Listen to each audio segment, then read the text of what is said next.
one request that we have, and that is this press conference, this presser is to provide you with clarity and allow you to ask questions around rotational bus service only. If you have any questions about all of the other actions and discussion that occurred during our board meeting, if you will send those questions to me, and I will be happy to respond to them.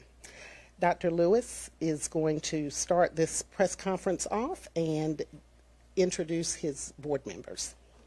Dr. Lewis. Awesome. Thank you so much, Crystal. Good afternoon, everyone, and thank you all so much to our members of the media partners for being here to help us communicate this message. I do want to thank our board members who are present with us today. To my left, Board Chair Rogers, and also Board Vice Chair Jessica Carter-Otten. And to my right, we have Joy Harogoff and board member Natalie Byer. Just slipped my mind. Sorry about that. Sorry about that. A lot going on here. Yeah, thank you again for being here today to help us share this message. You know, one of our most critical roles among many in this school system is that of a bus driver.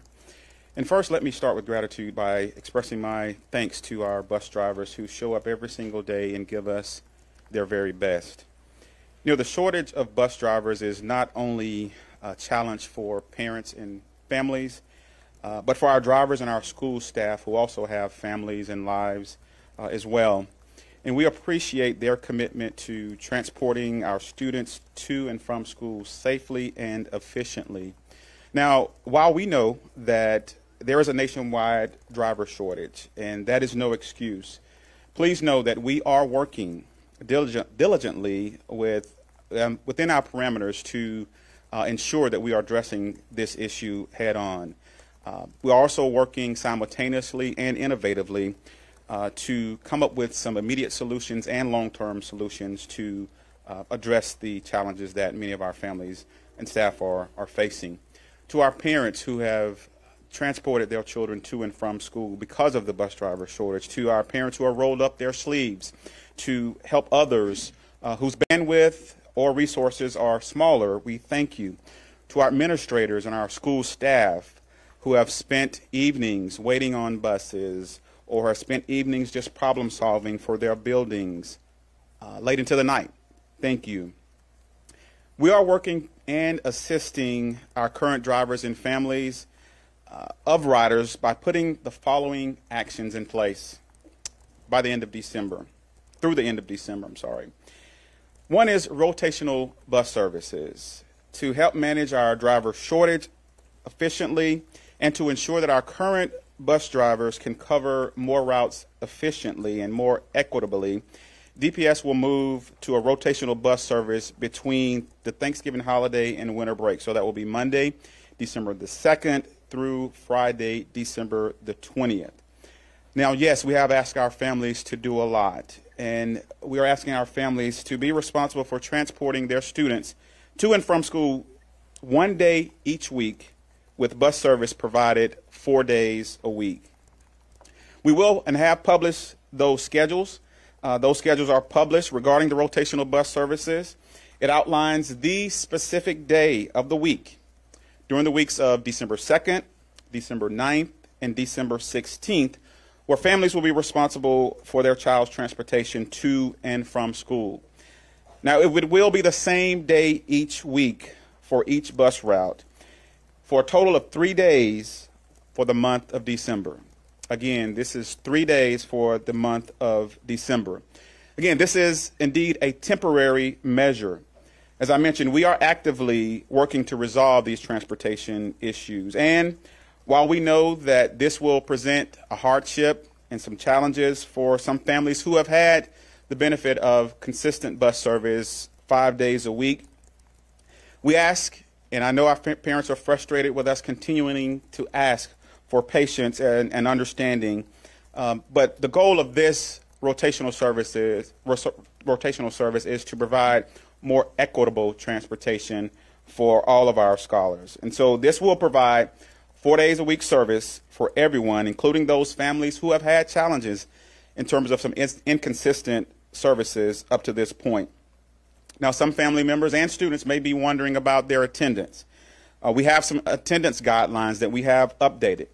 DPS will excuse tardiness for students on late buses and absences for students who missed school due to canceled bus routes.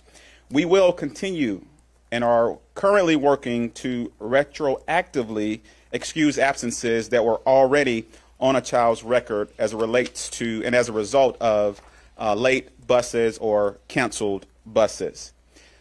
We get questions around breakfast. Sometimes school buses are late and some of our scholars miss breakfast. Well, all schools will serve breakfast to any student who is late to school due to a delayed or even a no-show bus. As I mentioned, we are thinking of things and putting things in place to provide some immediate support and relief for families, for bus drivers. We also are thinking long-term and putting some things in place to assist in this challenge long-term. With that, we are exploring the implementation of family responsibility zones. Now, you may have known this formerly as walk zones, and so this will impact up to 21 elementary schools as early as January of 2025. So a family responsibility zone does not literally require that students and families walk to school, but rather it refers to an area extending up to 1 mile from the school that would not be served in terms of bus transportation. Families in these zones would be responsible for getting their child to and from school in a manner that they deem appropriate. Now, these measures are being implemented while our transportation team and other DPS officials continue to find solutions regarding the bus driver shortage. We will notify families before winter break of our progress toward this goal of strengthening service in January of 2025 and beyond. And I, again, want to take a moment to thank our bus drivers and I often say that, as we're dealing with the bus driver shortage and actively working to recruit bus drivers, I often say that that retention is the new recruitment. And so ensuring that we are doing all we can to honor, value, and retain our current bus drivers. And let me be clear, it is extremely important for me as the superintendent of Durham Public Schools and to our bus drivers and many of the folks that work behind the scenes, scheduling routes and problem solving. So it's important to us that we deliver on a promise to provide safe and timely, dependable transportation. And what we know is that we will get through this. And I will tell you, as superintendent, it keeps me up at night because our mission is to ensure that we are educating our students and igniting their limitless potential. I will say it's difficult to do that when we can't get them to school. And so as superintendent, we are keenly aware of that and actively working. I will also say as a father, I am impacted. My family is impacted by transportation as well. Many of you know I have 2 children in this district. And so we will learn, we will learn of our days that we will be responsible for getting our students to school as well. And I'll end with this. We are committed to our students, to our families, and to our staff that rely on transportation, our staff that rely on transportation to educate our scholars, our families that rely on transportation to get their children to school. And we understand the importance of the teaching and learning process, but most importantly of getting our students to school each and every day and on time. And I will also say this, we have some amazing bus drivers. And at last night's board meeting, I urged the community to celebrate our bus drivers so that we can retain our bus drivers. And I hear countless of stories of bus drivers who are providing meals, providing coats and shoes to students to ensure that they are arriving to school and not being bullied. And so we respect and honor and appreciate all of our current bus drivers. And so with that, I will stand for questions. How many drivers does the district need at this time? Well, we need over 100 drivers at this time. We have some routes that are vacant. We do have the Love Our Bus program where we are able to train our existing drivers. We have 37 drivers in the queue right now that are going through the process of getting the CDL and doing the driver's test. But in order for us to ensure that all routes are covered, and Dr. Webb may have the exact figure, but it's probably close to 100 drivers to ensure that we are adequately staffed. Because here's the thing, too. Many of our drivers work second jobs, and sometimes that second job may put them back at home late at night. And so we're coming up on cold and flu season. Many of our drivers are in contact with over 100 students every day, and so they get sick and call out, and that impacts the routes as well. Hi, Cindy Hi. with ABC 11. I heard about this discussion, like this being discussed in the meeting last night, but could I just get an explanation of like what the strategy is on this one day that there's no bus Yes. service? I think it was to just ensure that, I don't know, can you just tell us how it works and what they will be doing on this one day that there's no bus service? Yeah, absolutely. Since the beginning of school, when routes were established, a lot has changed. Many families have elected to no longer receive bus service. Some of that has been because we've asked families to do that as well. But when we think about cleaning up routes, I had an opportunity to ride a bus just last week, and there were many stops that the bus driver stopped that no students got on. And so to provide more efficiency, there's a process that our routers go through to clean up those routes. However, our routers and other transportation staff can't do that if they're driving buses. And so this will allow those individuals to remain in the office to clean up those routes to provide a little bit more efficiency for our school bus drivers and families. Superintendent Monica Casey, WRAL, you mentioned this is a temporary fix. Is there any possibility that these rotational schedules extend into the new year? Yes, that is possible. Again, our ultimate goal is to ensure that the dedicated staff that's needed to clean the routes up, to make the routes more efficient, that they are able to be in the office to clean up those routes. However, we will communicate that with families well in advance, because what we have been hearing from families is that sometimes they receive notification 10 minutes before they need to get there to pick up their child. And so what this plan also allows, although it may increase a burden on a family, it allows that consistent day of the week that they know that they'll be responsible for getting their child to and from school. When students who are marked tardy or absent, how do you go back in time and figure out what the impact of that was? And do you feel confident that you'll be able to get it right for all those students? Yes, absolutely. Our transportation team keeps a record of those buses that are late or those buses that are canceled, as well as our schools. They have that on record as well. So when I mentioned that we will retroactively go back and excuse those students, yes, we will do that. Now, the long-term impact, we don't know that yet, but we do know anytime a student misses a day of school or is late during a reading block or math block, they miss a lot. And so that's why this is very critical that we get this right. I understand. I'm Liz Schlemmer with WUNC.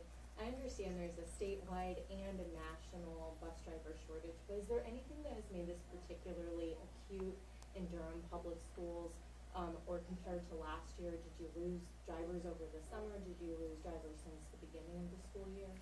Yeah, a number of factors there. One is we are competing with other companies that our bus drivers can work for, where there may be a little bit more flexibility in their day. In addition to that, our ridership, or our number of students that have requested and families that have requested buses, have increased tremendously. And so when you couple the driver shortage with more students and families wanting bus service, you kind of end up in a situation that we're in now. So it's a number of factors that have got us to this point in terms of having to do a rotational service. You sent out an email to parents earlier this week maybe, asking them to take their kids to school if they can, not to put additional pressure on the bus system. Can you talk about that messaging and if you're going to continue with that? Yeah. Beyond just the one day a week? Yeah, absolutely. And that's one of the things that I appreciate about this school system and this community, is that we value equity. And so when we think about some of our most marginalized families, or some of our families that may have challenges getting their children to and from school, and you have those families that have the privilege or the means to get their children to school, and them electing to say, okay, I'm willing to take my child to school to ensure that this route or the entire system is set up for success in terms of getting all of our marginalized students and our exceptional education students as well as our McKinney-Vento, our homeless students, to school. So yes, absolutely. If there's families that has the means to get their children to school, yeah, we will continue to ask our families to work with us until we get in a place that we can ensure that we're much more efficient with our transportation. I understand you're using rotational busing because some students have been disproportionately impacted. I've heard of some principals helping drive kids home. How many schools is this affecting, or how many students? Can you tell us about the population of students who've been most affected? Yeah, I will tell you it's affecting all of our buildings. There are some students that we are legally required, based on their program that they're in, legally required to get those students to school. And so we think about that group of students, or students that are attending some of our what the state labels as failing schools. It's imperative that we work on long-term solutions that we can get those students to school. So yeah, it is a number of students that are impacted, and yes, some of our staff are taking our students home. We're not going to leave a child stranded at school, and so it's important for us to ensure that we are honoring our staff's time as well, because many of them are there late at night, waiting on either families or school buses to get to school to arrive, to ensure that the students gets home. With the possibility of these walk zones, would there be no school bus service in that area if that's implemented? Yes, if that is implemented, any family that lives within a mile of a school, we would ask them to transport their children to school, that whatever means meets their family's needs. And that would mean them potentially walking by themselves, right? Right, and we will partner with our city, we will partner with our transportation team, because we want to ensure that those routes are safe as well for our scholars. This was discussed a little bit just now, just about staff's time. I guess, how are you kind of ensuring, with these staff, are they having to stay later at school to just make sure that this child is getting home, or how does that kind of work with staff kind of staying after hours if there's no transportation? Right, and it really varies by building. Most staff that are staying are our salaried staff, employees that are staying. If it's within the school's budget and whatever works for that school, where they have to pay staff to stay after school, then that's something that they are doing. So again, it's impacting the school and the school systems in a major way, because we have principals that have maybe data team meetings or faculty meetings. Well, it's difficult to lead and facilitate a staff meeting if I'm waiting on a bus to come, or if I'm waiting on families to come because the bus didn't show up. So it's impacting our overall goal. When it comes to the cleaning up of the routes that you mentioned, can you talk about how big is that issue? How often is it that these drivers are arriving at stops and children aren't there? How much work needs to be done on that? It's a huge task to clean up those routes. As I mentioned, that one morning that I was on the bus, it had to average maybe 12 to 15 stops where there were no students, and that was just that one route. And so when we think about that, and bus drivers still have to stop at that route, because we never know if a child is going to be at that stop or not, and they are required to stop at that. And so we think about just that one bus during that AM route, and you think about all of our routes. That's a tremendous amount of work to ensure our routes are efficient. Because when you think about it, if I'm going down this particular street and this is no longer a stop, now I don't have to even turn down that street. I can be a little bit more efficient and just keep going down another street. I think we are going to close the press conference at this time, and if you have additional questions, please send them through the Office of Public Affairs, and we certainly appreciate your time this evening. Yeah, and if I could just in here also, when I arrived in Durham, I was overwhelmed by the level of community support for its public schools, in terms of just the community embracing and wrapping its arms around Durham Public Schools. And I know that as a community, we can fix this in terms of word of mouth. Be that driving force in a child's life, and come drive for Durham Public Schools. I will tell you, again, observing a bus driver, and seeing the high fives, seeing the hugs, seeing the smiles on students' faces when they see their bus driver. For some of our scholars, they're the first adult that they see that can either make or break that child's day. And I know that there are community members in Durham that are willing and wanting to be a part of a child's life in that way. And so I would just encourage the community, if you are interested in driving a bus for Durham Public School, if you know someone that's willing to do that, please send them our way. Thank you all so much.